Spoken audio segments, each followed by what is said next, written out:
I'm James Scott. I'm a professor at the University of Toronto in the School of Public Health, and I have a unique problem that Solution B has helped me solve.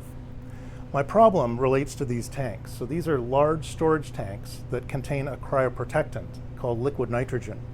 And we use these tanks to store very, very small vials of microorganisms so that we can preserve them in a state that's alive.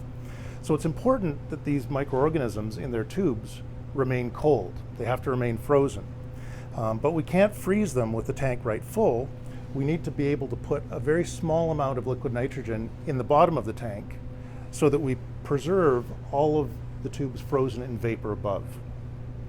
Now, as you can imagine, when we put liquid nitrogen in the tank, over time, that liquid nitrogen evaporates, and we don't want it to evaporate to the point where there's none left.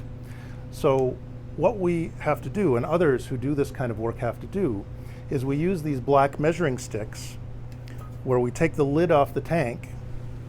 Every day we plunk in the black measuring stick until it freezes. Take the stick out,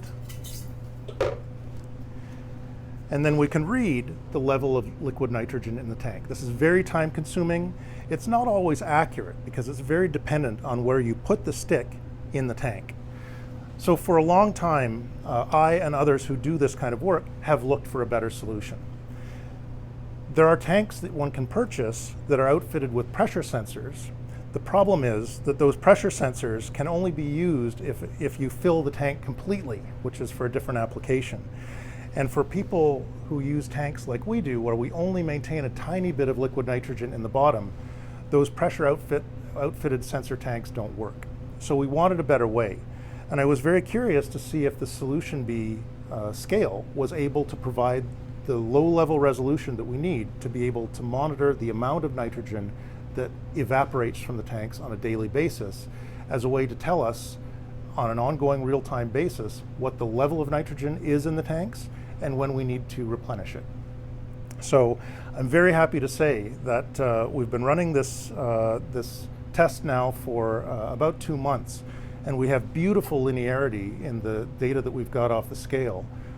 We're now going to look at ways that we can convert some of those data into our inch measurements, which tells us the information that we need to know. But overall, this has been a marvelous product, albeit one designed for a very different purpose that's allowed us to solve a really vexing problem for our science. So thank you to Solution B for coming forward with a magnificent piece of equipment that has helped us solve this problem.